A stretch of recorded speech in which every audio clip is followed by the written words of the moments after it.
Hi, Leonard. Hey, how you doing? Good. It's good to meet you. Again, we briefly met at the Valley Assembly of God Candidate Forum the other day. Yep. And we had a little chat there, and that was fantastic. So here we are. You are running for State Representative Position 2 in District 4. Correct. Can you tell us a little bit about yourself and your history and what inspired you to run? So how far back? The birth? No, I'm just kidding.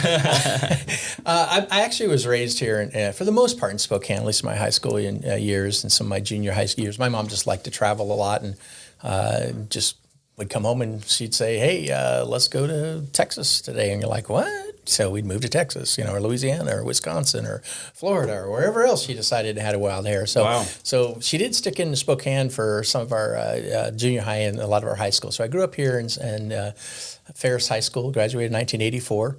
And 9 days after high school graduation, I married my high school sweetheart, so Rima Christian. And 9 days, that's pretty amazing. And we're still married today. Wow. So nobody saw that one coming. I'm sure everyone gave us about a year at the most. But we made it. And 38 years now, married. And then I joined the Air Force 2 weeks later. So married, Air Force, man, I was on a roll there. So off to San Antonio, Texas, like everyone who joins the Air Force goes to San Antonio and did basic training there, and then followed on with upgraded training in Chanute, Illinois. First duty station, though, was Tacoma, so just across the state, which was a great place to be, not too close to the relatives that they run your life, but not too far you can visit them, perfect location. So, I did 10 years there working on heavy cargo airplanes for the most part, and engine stands, things like that, engine shops on huge jets. And then after that, I volunteered for recruiting duty. So I did 4 years in Kalispell, Montana. As an Air Force recruiter, did really well on that. Became number 10 in the nation out of Kalispell. Nobody could believe that either. But there's no jobs there for young kids unless it's just service industry or McDonald's. So a lot of them are looking for better careers. So I was a really good option for them.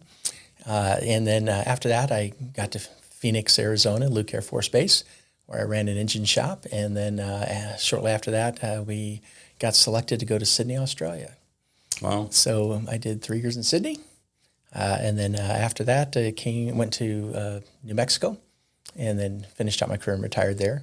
Came back home to Spokane and started selling real estate, and have been still doing that today. I really enjoy the job. I get to make people's dreams come true, and I get paid for it. I mean, what an excellent job! So, how was Sydney? Actually, Sydney was amazing. People were so polite. And it was just, you could open up a map and somebody would see you open up a map and they'd be like, oh, where are you going? Oh, Telstra Tower. Oh, let me take you there. And then they'd buy you, lunch when you get there. It's just amazing people. But the weird thing was, being in the military, you had to separate America from Americans. So they would buy you lunch or dinner while they're trashing your country. And as long as you understood that, they loved you, but they hated your country. You got along really well. Yeah. But that was a little difficult being in the military growing up, in that you love America. Well, they hated America. They just love Americans. So It's interesting. Yeah. Yeah, they like our culture, but they don't like what we stand for, I guess. Right. Yeah, our TV programs affecting their lives and the crime, and everybody in schools carries a gun. Yeah. You're not quite the truth. Yeah, exactly. It's the cultural differences are definitely interesting, but I think that Australia may want to rethink. Want to rethink that position after what happened to them with the government taking their guns and their gun rights away a few years ago, and then COVID hit and they had no ability to defend themselves. Right. And they were in a much worse position than we ever were. And I think part of that is that I think the American politicians understand they can only push the boat out so far before there's some pushback. There's going to be some pushback, right? And so, but in Australia, when the constituency have no ability to defend themselves or to rise against a tyrannical government imposing tyrannical ideologies, what do you do? Yeah, they're very limited on their election is basically it. So at that point. But it definitely more of a socialist country than America does. Mm-hmm. Definitely, you got to see that side of the coin there pretty easily. Yeah, it was. I mean, of the Western world, I think they were probably one of the, or if not the worst country. Well, I think New Zealand was the worst. Australia was probably second, but New Zealand was obviously, I think, they really locked down and forced everyone to do what they wanted them to do. So their government controlled a lot.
Yeah.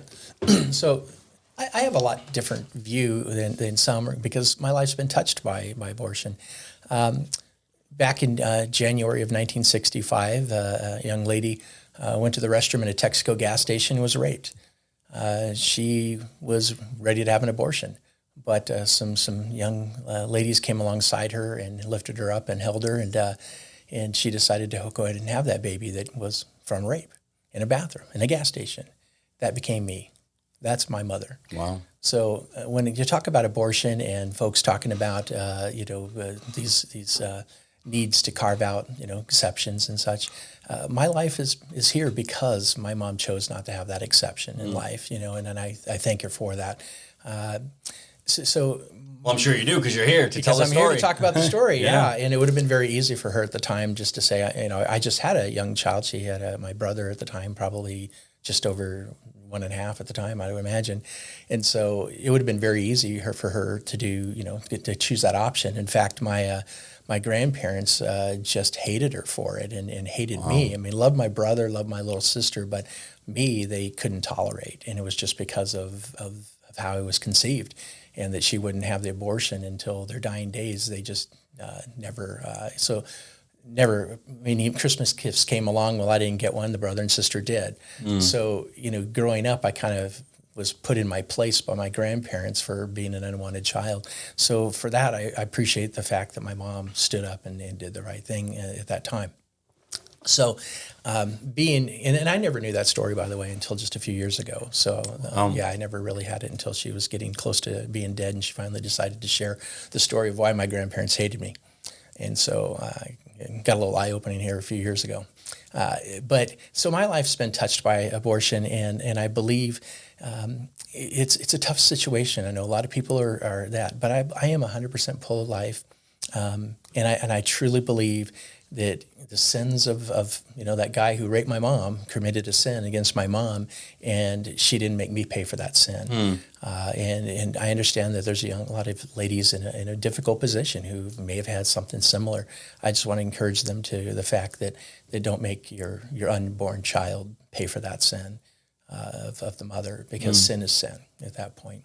Yeah. Right. But I think one of the big problems is that the community was a lot different in the 60s than it is today. It is. Yeah. And I think this is a big failing in society and culture. And I think it's a big failing of the church too, that we don't make more of an effort to reach out to people who have suffered these circumstances and raise them and lift them up and support them. Yeah. And there's a lot of healing needed. My wife actually volunteers at UGM and a few, life services. for a while before they closed. And she would work with ladies who went through abortion. And there's a tremendous amount of pain and guilt that's felt through that. And she would help them go all through the entire process, because it took months for them to get healing and honestly years to get healing because of the abortion. So when it comes to it, I think, I hate to say it, sin. We had sin in the beginning, which Adam and Eve sinned. We still have sin today. We'd like to dress it up, but sin is sin. It's the same. Those days it is today. We're just trying to justify it better here in our society now. Yeah. So you draw a hard line and you say abortion only in the case of life of the mother, or and I believe that's again, I would not want to be in that situation, but I don't hold people. I would never look down on somebody for a choice that they made. They made that choice. If do you save the life of the mother? I never want to be that judge of somebody. And if they feel that that's a choice that they need to make. I don't want to judge them or look down on them afterwards. I just want to love them afterwards and love their decision. Hopefully, God would bless them and make it work out. But if it's a choice of the mom and, living or dying, and that's the choice their family makes, I'm not going to look down on them for that reason. Right. I think it's really difficult choice for that, and nobody wants to make that decision. So if this legislature, if you get to the legislature and you're able to, this comes across your desk and it's, abortion up to 20 weeks for convenience, it's like, okay, hard no. Yeah. If it's with exception for rape, incest, and so on, where do you draw the line, I suppose, is what I'm asking. The life of the mother would probably be my, the fullest understanding, of the law. But yes, laws are I hate to say it, laws are really not any good. Until the heart changes. So we could have all the laws in the world, but where's the heart? It's really what it's going to come down to. So we could allow abortions until the moment that it comes out and say that's it. In fact, I know some people who should have had one about 2 years after. No, I'm just kidding. Seeing some kids. No, I'm kidding. I am totally joking. But it's a very difficult decision. If it comes down to my desk, I'm going to support the bill that would not have a lot of exceptions in it. And the life of the mother would probably be the one that I understand would be difficult. And I'm not going to look down on the doctors for helping making that choice either. Would I wish they would make a different one? Absolutely. Rape and incest, well, you know my feeling on that one. Maybe it's we open up our adoption better, help out more families or be there for them, or love to provide more for ladies who are in that situation or families in that situation, that there's got to be more resources available so they can understand there's more options. That's the problem. Most of them feel hopeless that there's only one choice. And Planned Parenthood speaks that volumes. Oh, it's just a piece of skin, no big deal. Well, no, it's a life. It's a life in there. But a lot of folks going to Planned Parenthood don't understand that. Right, and they use Latin language to obfuscate the actual reality of what it is. It's a lot of people don't realize that fetus is just Latin for baby. It's just a Latin word for baby. Yeah. So people say, oh, it's just a fetus, so it's a baby. Well, no. Well, most people don't even understand. Well, what does fetus mean? Well. I don't. It means baby. That's what it means. Right. And a lot of people don't understand that, and they're essentially it's smoke and mirrors. It's let's use different language so that we can diminish what the actual life is, right? Yeah. And so the big issue that you mentioned Planned Parenthood, oh, it's just skin. Well, if it's just skin, why are you doing stem cell research with the aborted baby parts that you're pulling out of women? Absolutely. Right. If it's just skin, you wouldn't be able to do that, right? Correct. And so we understand that there's inherent evil. And I don't think that, and I want to be very clear, I don't think that women or men that are encouraging spouses or that go in together and make this decision together, I don't think that they are all evil. Yeah. I think there are some, and I know of some who have had many abortions for convenience. In fact, one of my family members, I just found out, has had many abortions for convenience, and she has children, but she just gets to pick and choose which children she keeps and which children she doesn't. And so, and to me, that's evil. I'm sorry, that's evil. You don't get to choose which children live or die. Yeah. That's called a dictatorship, and we fight against that every day. So for me, But I'd like to caution you, don't judge her on the choices that she made, because we're not in a position to judge. That's Jesus to judge, not us. God to judge us. So is it wrong? Absolutely. But love them anyway. Right. We've got to love people, because Satan is a big deceiver. Right. He really is. And he would like to have us divide and put, folks to judge them for the things they've done. And I know about you, I can't throw the first stone. Sorry. Right. Just not going to be able to Well, do it. so I want to be clear that I'm saying that the action of what she's doing correct. is evil. It's It's evil. not that That's I would not talk to her and encourage her and even explain to her why it's evil. But at the end of the day, evil is evil, and you should know them by their fruits. We have the ability to discern what is good, what is just, what is moral, what is right. God wrote these things on our hearts before we were even born. Yeah.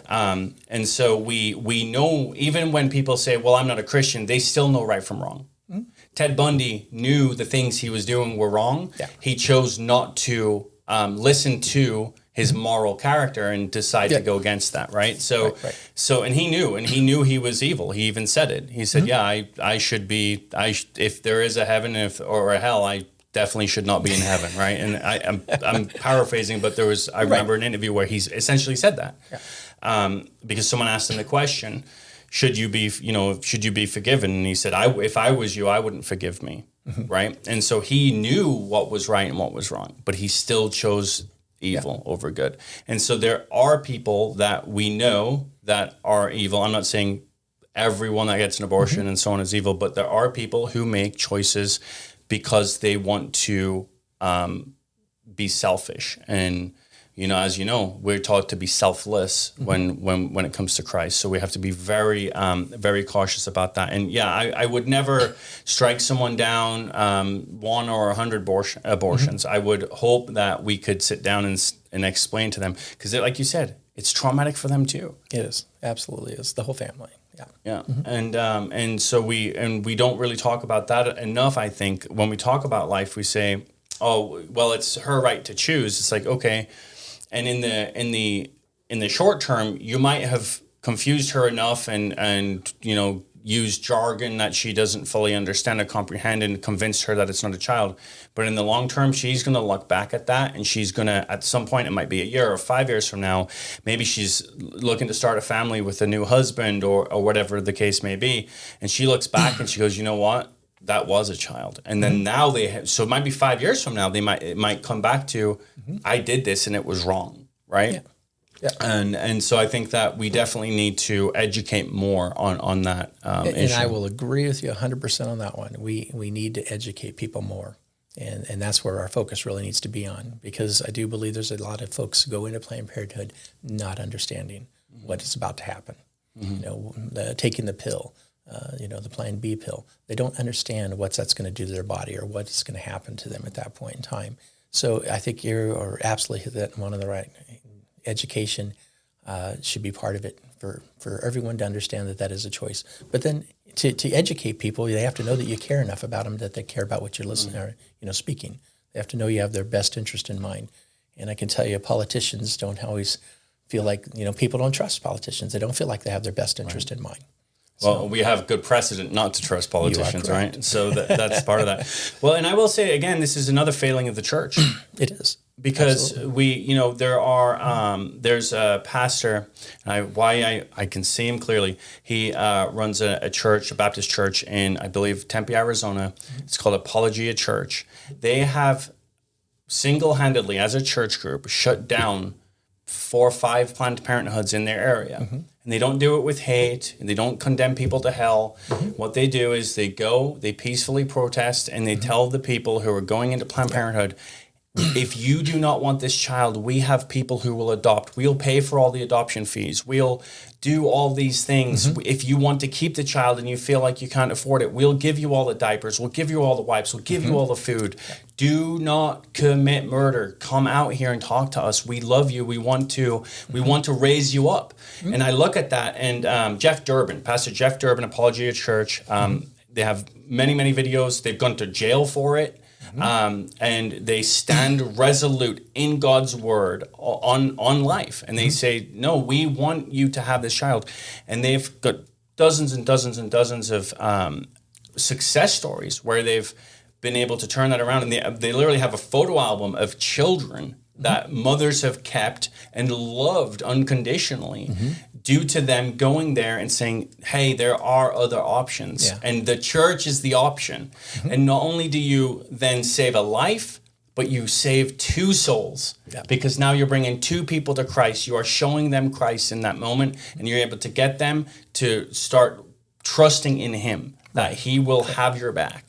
Yeah. And that's what we fail as a church. And I agree with you 100% on that one. In fact, our pastor was talking about that a couple of weeks ago as this was announced, that our church was going to step up and start providing more diapers, babies, formula, all of these things to the to UGM and stepping up their programs there as well, just to make sure that we are doing exactly as you say, because I do believe it comes as a change of heart and it comes from the church. Amen. Amen. Wow, I'm really glad that your church is stepping up, because we need that. We need that so badly. We do, absolutely. It needs to happen across America, not just in one community. Correct. Yeah, and again, like you said, it's to not cast judgment, but to love and let God judge. But we can sit and we can say, okay, we understand that evil exists, evil acts happen, and sin is sin, and we're not going to. We're not going to overlook sin, but we're going to say you have an opportunity to repent, and you can, this isn't the end of the road for you, and this isn't the end of the road for you. You can have eternal life by giving your life to Christ, by repenting, and by and just committing to him, and just and loving each other. Yeah, people forget sometimes that Jesus had people on either side of him on the cross. One went to heaven, one didn't. And one just basically knew he did wrong and was willing to ask for forgiveness at that point. And Jesus said, "You'll be in paradise with me." Yeah. The other one was more arrogant. Throw yourself down and take us with you. No, it's not the plan here. Right. So I truly believe that God can say, take the worst of the worst and bring them. Let me give you a quick story of that one. Yeah. I'm having a Bible study in the Air Force at lunchtime, I think it was on Tuesdays, whatever, and my boss hated it so badly. He tried to say we couldn't bring a Bible into the workplace, and of course I said, I'm glad to take that to the legal office on base and get a reading from them, and of course then he backed down, and he was just very, very difficult. He would make noise, he would do, turn the heater off, everything to make it difficult for us. And one day he walks in, he goes, "Leonard, I need to apologize. I accepted the Lord yesterday in church, and now you have to love me." And I'm like, I got to be honest with you. Inside my heart, I was like, "Lord, why did you choose him?" Yeah, you should have started rattling on the wall and going, "Hey, what? Hey, what? I can't hear you. I can't hear you. What's going on?" But you could see it was a true change of heart for him, and probably us doing the Bible study and standing firm probably spoke volumes to him. To do that, but and being willing to put my rank and everything else up on the wall from go to the legal office and say, "No, I'm not willing to just knuckle under on this." And so it was interesting that when he said, "Yeah," what a tear in my heart is like, "Oh, there goes my enemy." Yeah. Did you but that's an interesting story. So why was he in church in the first place? I think it was his girlfriend or something at the time. He had a new girlfriend who invited him to church, I think is what it was. I ended up getting stationed shortly after that to Sydney, Australia. So I didn't get enough time to kindle a relationship with him because I was moved, I think almost like 30 days later. Yeah. So, but yeah, I wish I would have known that. But my understanding was his girlfriend invited him to church, and things had just happened in his life that he finally decided he'd fought enough. So he's clearly angry about something. Oh, he's very angry. He would just make our lives miserable. Cook food that was smelled in the microwave. I mean, anything he could do to try and drive us out of the break room. You guys want some salmon in there? Yeah, some burnt popcorn. It's like nobody can burn popcorn that much. It's only burnt on Tuesdays. Yeah. That's funny. I find that interesting because I never. I guess I was always superstitious as a child. I was always agnostic. I would never deny there was a God, but I never really knew if there was a God. Right. And so when I was growing up, I had friends who would tear pages out of a Bible, would burn a Bible on a fire, and I would be like, I'm not not part of that. Not part of this. Like this, I don't know if that's true. And, this is as early as 10, 11, 12 years old. I wouldn't, I had these convictions that I was like, hey, I don't know if that's true. I didn't know if the Quran was true or Buddhism. I just was like, hey, I don't know if any of this is true. And I'm respect it. But I'm going to respect it because I don't understand it. And as I got into my late teens, I started picking up the Bible and going, okay, what's this about? And it was more of a curiosity. I had heard, so in the UK where I grew up, we actually teach religious education. So religious education, I believe, when I was in school, you had to take it for the first 2 years of high school, and then it became almost an elective for the last 3. Okay. And so for the first 2 years, I loved it. Yeah. I loved it because I was genuinely curious what made people tick, what they believed, why they believed it. So you learned about Islam, you learned about Christianity, you learned about Buddhism and Hinduism. I mean, all the isms and everything that goes into it. Sure. And I don't remember my RE teacher, but she was fantastic. I never felt like she was animus towards any particular religions. I didn't know if she was religious. I had no idea, but it was always objective, and the assignments were always they were fun for me because I got to learn about something and then write a paper on what it is, why it is, and so on, what it originated from. And so that was, I guess, really my first introduction to Christ was this they can only cover so much, but this it's like 4-week series, for example, on what Christianity is and who Jesus was.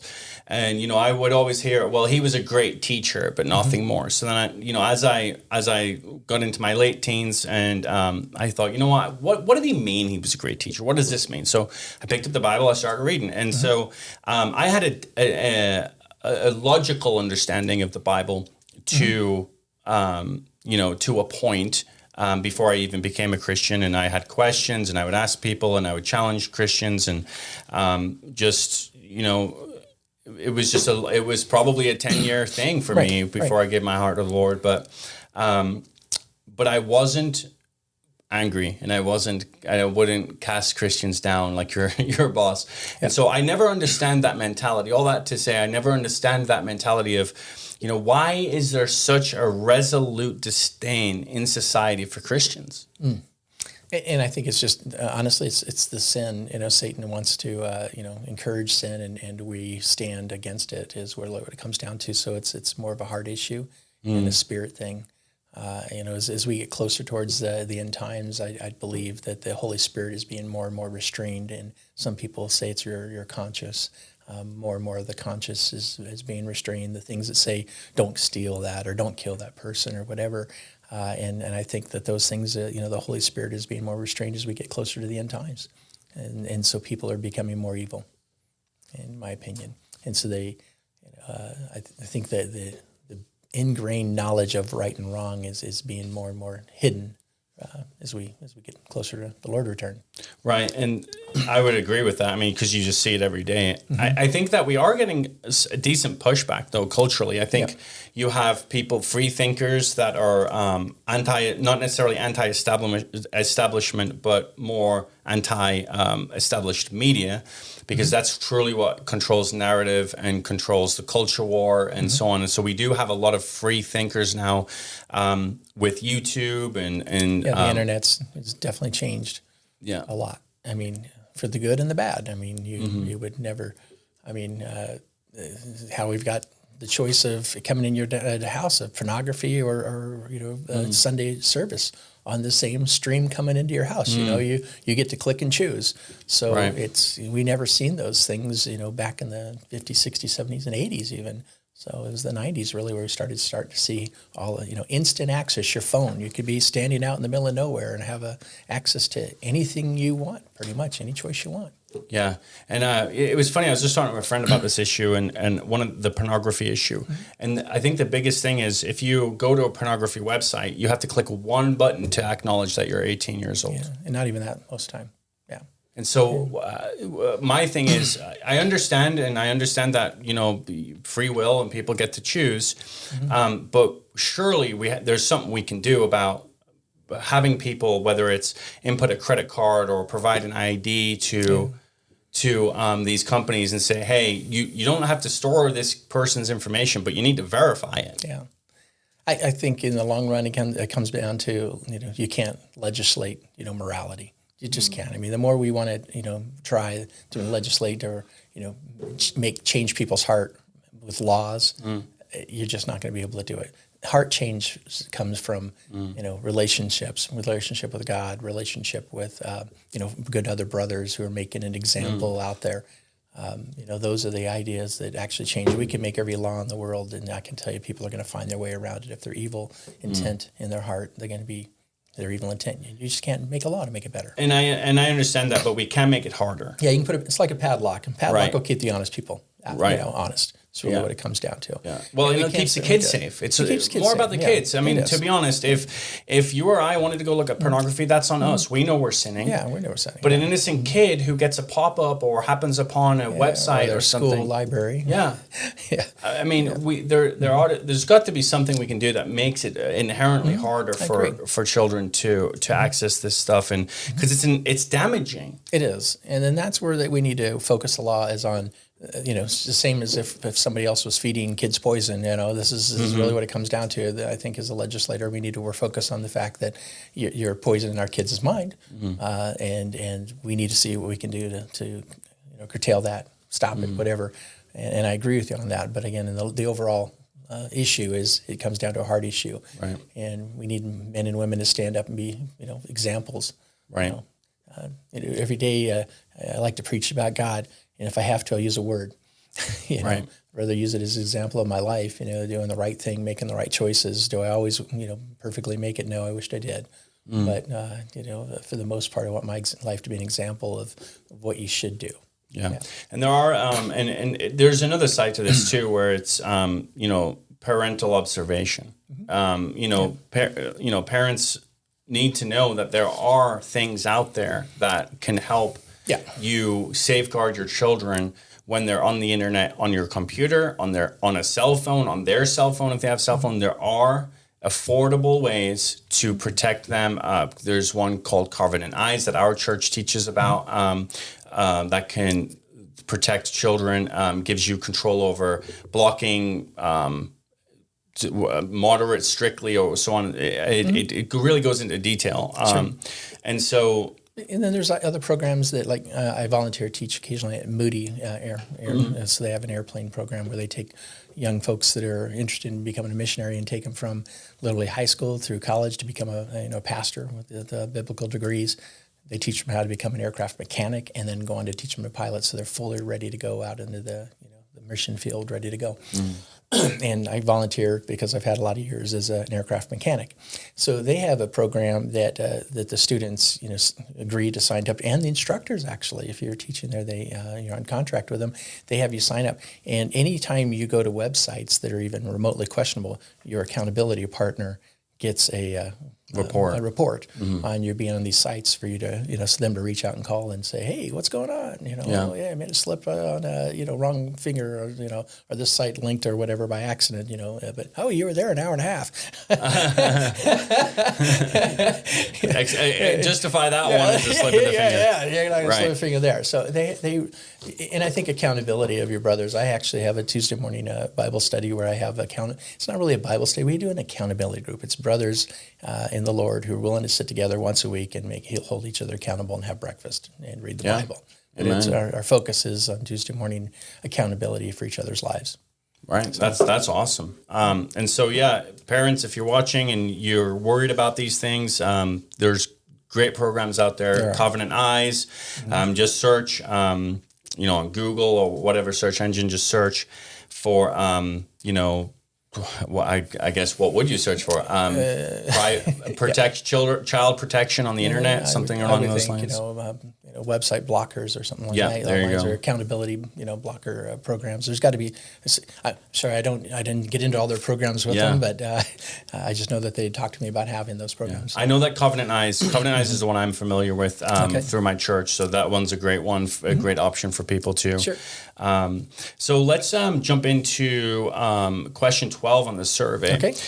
It's the poor and needy. So the statement is that providing a safety net for the poor and needy is the responsibility of individuals, families, churches, and local communities. It is not the responsibility of the government, which primarily exists to protect citizens from foreign and domestic threats. Those who are able to should be encouraged to work because the satisfaction of the fruit of their labor, regardless of how minimal or mundane, is dignifying and life-giving. The issue application is that many metropolitan areas have a growing problem with homelessness, which is often connected to drug addiction and mental health issues. Local government officials should focus on protecting the safety of all citizens by enforcing regulations against public disturbance, trespassing, and loitering.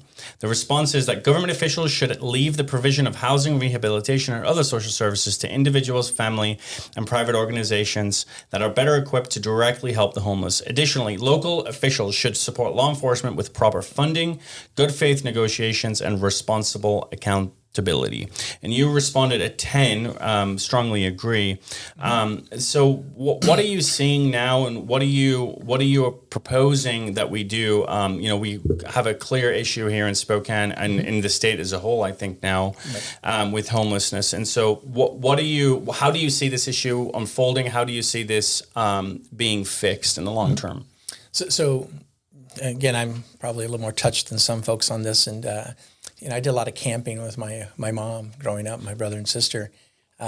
Camping for us was just another word for homelessness. So I was raised by a mom who pretty much is on public assistance most of her life. She did do truck driving for a while, but the problem with that is she decided to truck drive across the country while she left her kids at home by themselves. My brother at the age of 12 was in charge of the family while my mom truck drove across the country. So when it comes to, the government being responsible for homelessness, I remember getting picked up for foster care by the neighbors turning us in, realizing that no parent was been around the house for 2 months. And so what do they called the authorities, and the authorities showed up and, of course, picked us up. And that happened more than once. So, in fact, more than twice, more than 3 times that I remember being put into a foster home because my mom was out truck driving around the world. So when it comes to homelessness, I've been there. I've been camping because we had no house to be in. And it's a way more complex issue than most politicians are willing to understand or agree to. You can't just say, I'm going to throw $24 million up to Camp Hope and solve the problem. It's not going to solve the problem. There's a varied multitude of reasons people are there. There's some folks there who choose to be there, and that's their life. And we're in America. You're allowed to choose to be homeless. If that's your choice, I completely support you for wanting to choose that. There's not a lot of people who are, who would choose that lifestyle in the middle of winter, but there are people who just don't want to be told what to do. And my mom was one of them. By choice, she just did not want to be told what to do. She wanted to be a free spirit. So with that, came the children. So what are you going to do with that? I think churches gave up that responsibility a long time ago. As far as being there and caring for the folks that are in need. So does the government need to step in? In some cases, yes. There's addiction issues. There's some people who are truly addicted to marijuana, alcohol. These items that are just driving their life, and you're not going to solve them with them sitting in a broken down motorhome in Camp Hope. You can't solve that addiction problem with them. You're going to have to get them out of that environment, and whether that's because they honestly, we need to enforce the laws we have. If they're stealing property crimes or whatever to support their habit, well, they need to be held accountable and probably get to see the inside of a jail where they can receive help and can get off of alcohol, drugs, and addiction. I'm probably making a few people mad here, but there isn't just one answer. Then there's some folks who just honestly at minimum wage can't raise 2-3 kids and end up in a car.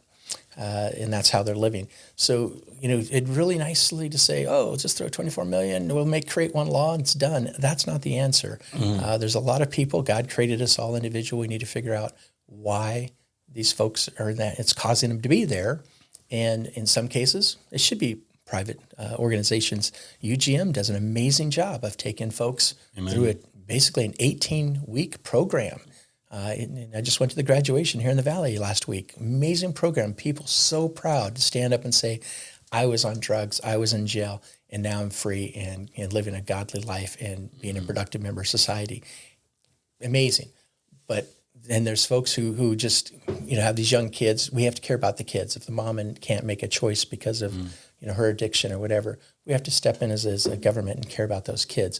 So I'm more for private and church, but there is a spot where government has to stand up and do the right thing too.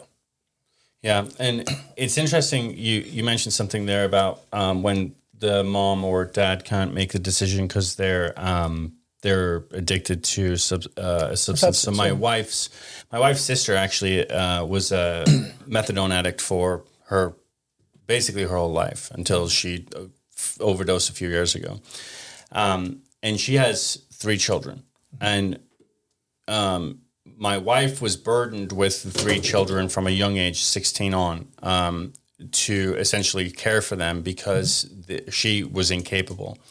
But then my wife had her family, and it was hard. It was hard for her to do this. So she went to her sister and said, "Hey, I can't take care of your kids any longer. You need to. These are your kids, or your responsibility. You need to take care of them." Right. And she had the wherewithal to say, I cannot do this. So she took them herself to the foster care and said, I can't take care. I'm not capable of taking care of these children. Right. And it was funny because I didn't really know her well. And my wife hadn't really told me much about her when I had first met her sister. And we were watching a show. And I don't remember what show it was, but it was on the A&E or something. And it was about how drug addiction impacts families, and social services went in and took this woman's children while she was essentially high on the couch. And I was like, I don't understand that. Why would you do that to your kids? And she graciously turned, and she was sober at the time, and she graciously turned and she said, sometimes people just aren't able to overcome the things that tie them down. She didn't tell me she was an addict. She didn't tell me her story. She just said, sometimes people. So I really didn't see, and she was sober for 10 years, and then she had an issue with her knee and didn't tell her doctor she was a prior addict, and they put her on pain meds. And there's good people who have problems too. While I was in the legislature in 2014, I toured Eastern State Hospital and Lakeland Village, and there's families that have special needs children that at some times they're overwhelmed. I mean, they don't have any sleep. I mean, they need a break, and the government provides for those facilities. Yeah. And so they were able to drop their child off for a couple of days a week, whatever, so the parent could actually recover and recoup. Because God bless people who have a special needs child. God's blessed them with more strength than I could ever have. To be honest with you, I don't think I could do it. Of course, you don't know until you're in that situation. Right. You step up and you do it. But those are government programs that we have to continue to support. It'd be nice if the church was there for that.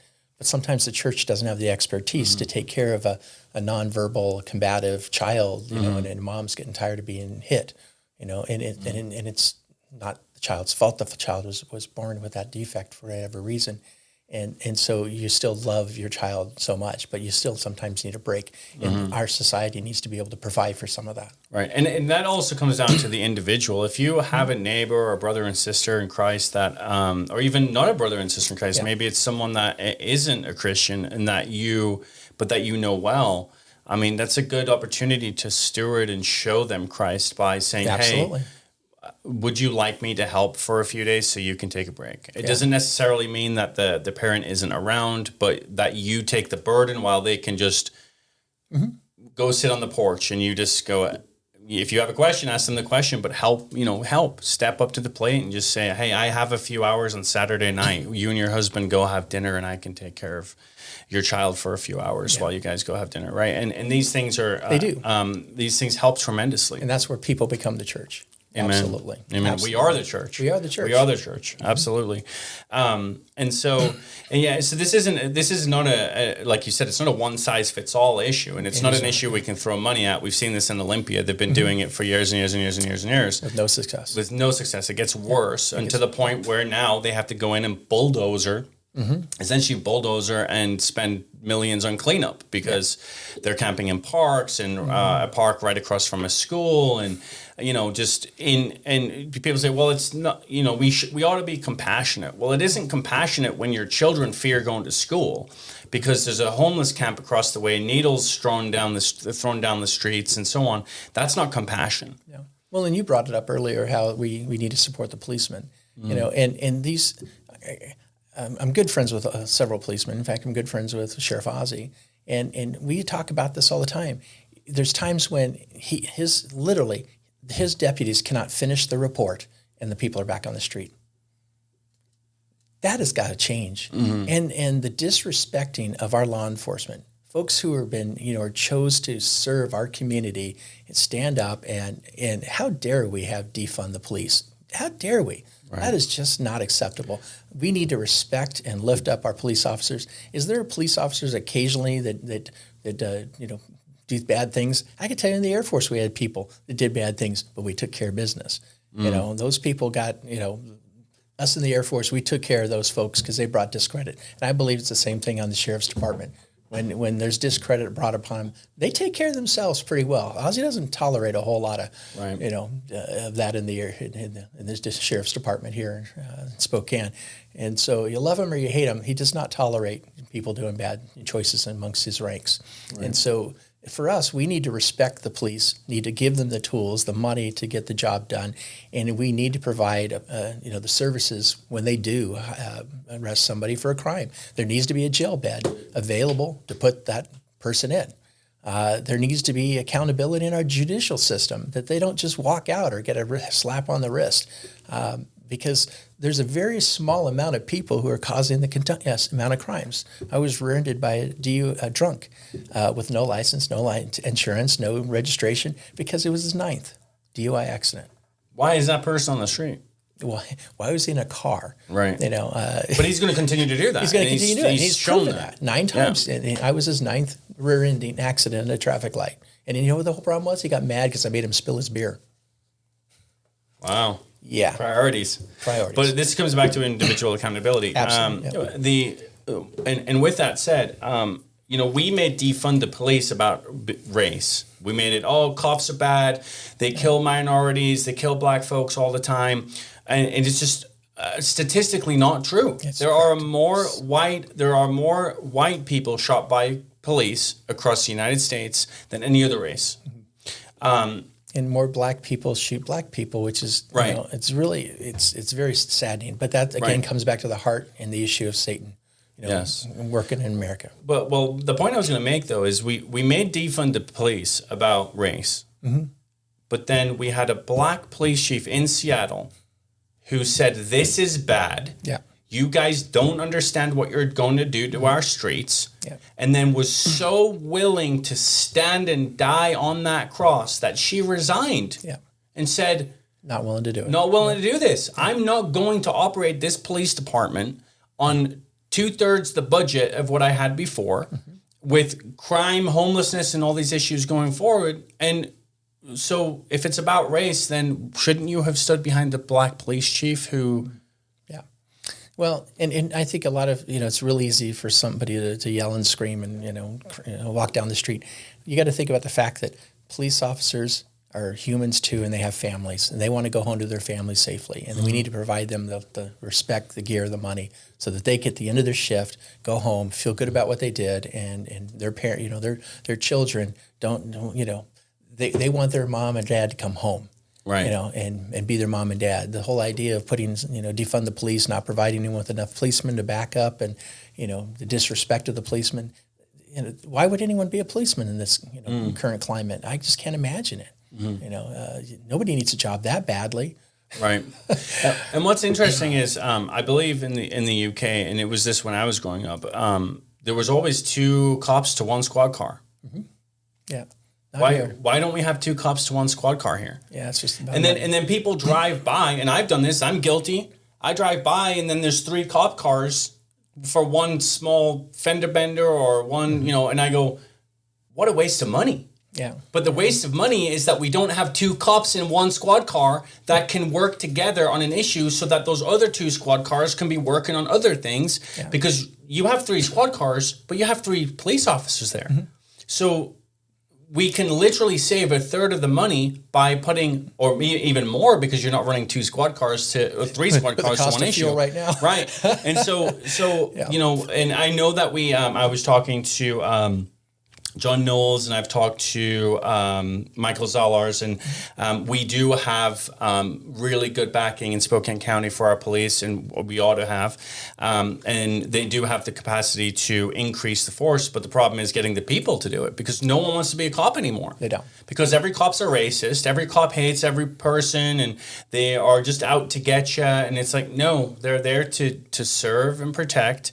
And yes, there are bad apples, just like there are bad apples everywhere. But there's very few. And it is very few. But and like you said, good cops don't want to be around bad cops. Nope. And, you know, one of the things that I've seen a lot lately, and it's been surfacing more, and there are videos on YouTube and so on, body cams are outing the bad cops and showing the good cops.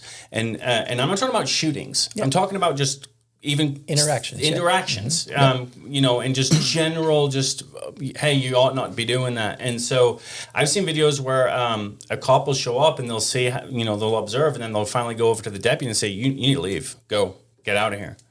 And then them two start getting into it because he's like, no, you're violating this person's rights. And it's like, why are we quick to say all cops are bad when now we're being shown, hey, there are good cops and this person is principled. Yes. We should be standing behind that guy and letting him handle the bad guy, like you said, the bad cop, and letting the department take care of it. Yeah. And they do. And we need the resources to go to the cops. I believe in body cams for every police officer. We absolutely have to back them up because it's really their word against the person's word. And if all we're going to do is shout race, race, race, race, race, you're racist, you're racist, you're racist, then that cop's never going to want to pull anyone over. Yeah, yeah, I agree. And yeah, it's hard to do their job when, and I think the body cameras is honestly, I think it's a real good thing because right now in our society, everybody's got a cell phone, everybody's recording everything. So why not have 2 recordings? You know, why should we be putting up with their edited or selective videos of what the policeman did? We need the actual, full story to get out to the public. And I think that's amazing because it does shut down the media. It does shut down, the bad press when you're able to say, well, look, there's a reason. Here's the full story, not that 2-second clip.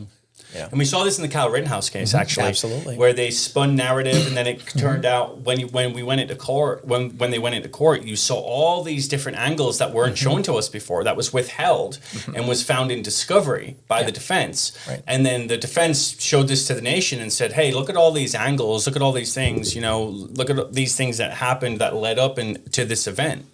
And we need to think about why he felt that Carl felt that he needed to be there, and it was probably lack of police. You don't need, like in Coeur d'Alene just here, a couple of years ago, where folks went down and stood in, the city and says, not in our city, we're gonna chase people out of here who want to break the law. I support that, but at the same time, why did they feel they had to be there? If we had our law enforcement, enough law enforcement and enough resources for the law enforcement, the average citizen wouldn't have to be doing that. Right. They would feel confident and loving, respecting the police, and so providing for them. I mean, people claim they don't want to pay their taxes. Well, I don't mind having a military. I don't mind having a police force.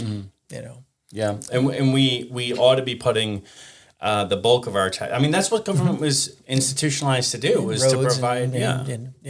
It wasn't to dictate, like you said, it wasn't to legislate morality. It wasn't to dictate what we can and cannot do in our daily lives. It was to keep the citizens of the country and states safe. Yeah, society safe, yep. That's the core function of government, or what it should be, and that is not what it is today. No, it's gone. And so on the issue of taxes, so we've seen surpluses in this state for quite a while now, a few years, I think. And so, and I could be wrong, but we have had a steady surplus, I believe. Yeah. And so why are we continuing to see these levies and tax hikes, and what can we do about it? Well, because the Republicans aren't in control of Olympia.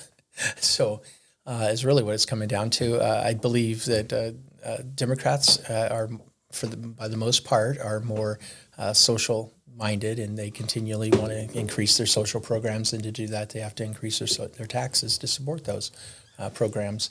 So, you want less taxes, vote Republican. Is really what it comes down to. We get control. You might actually see some of that money being returned to the citizens, which would be amazing. But, at the same token, we do need some taxes. But my favorite story was when I was actually in Olympia in 2014, sitting on a committee. We had a young lady testifying at the time. She's an attorney, and her organization was looking for more funding from the state. And so I'm listening in between the lines there as a first-time legislator, and I'm going, finally I got an opportunity to speak, and I said, can you help me understand? Your organization is a group of attorneys that is going out into the Washington State communities looking for citizens that have, illegal citizens, folks who are Washington State or non-American citizens, helping them to sue Washington State for their rights being violated. And us, the taxpayers, you're wanting more taxpayer money to find somebody who shouldn't be here anyway to help them sue the state. And I thought, man, this has got to be the most ridiculous thing I've ever heard of. But was what our tax dollars are going for, ridiculous programs. And there's a lot of programs that don't work, that they're taking money from your and my pocketbook, to fund. And so we need to start going through in bills. I mean, another instance came to mind. We had a kind of an emergency bill that came. The school needed a new telephone system because of the security. With all the school issues going on, they wanted this new system. It was pretty important. Well, it was a lot of money, and I started thinking, well, what in the world do they need that much money for a phone system for? Well, no, they were actually buying new school buses, but the reason the bill was going to come in was this emergency reason for school, phone system, but we're really buying school buses on the back page. Were there phones on the school buses at least? No. Yeah, and I mean, this is another thing too. Every law every bill that's presented, it ought not to be convoluted. They should be 2-3 pages max, get to the point, and ask for the funding for the things that they want funding for. Do you know there's actually bills every single year that they hand in that have no text whatsoever and no title? I did not know that. It's a blank sheet of paper, and they'll fill it in later. I did not know that. Yeah, blank bills. Yeah. How do you pass a blank bill? It's easy. If you're a Democrat, you just say we're bringing up that number, whatever the number is, has no title, into our caucus, and you go through and you debate it. And since we don't have the votes to say no, if you get enough of your folks to put it through, now it's out of committee.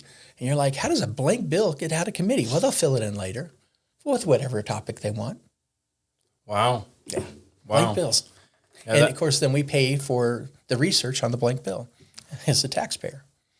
Wow. And I mean, that can't be, I mean, that can't be constitutional.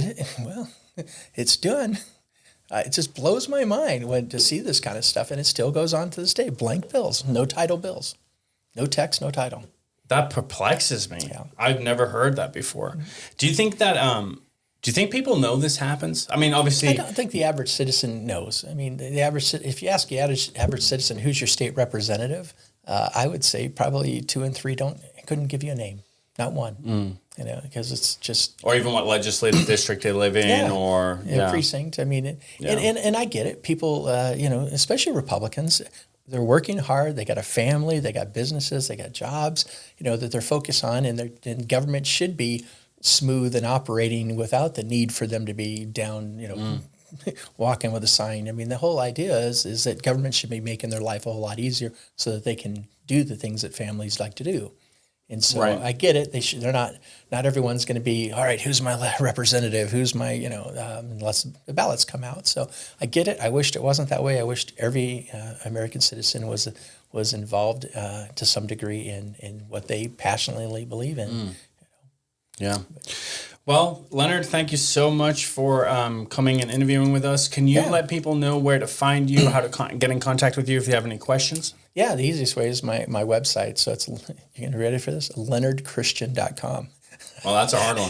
That's a hard one. LeonardChristian.com. So from there, you can see my email site and phone number. And I've had the same cell phone number since I retired out of the Air Force and came back here.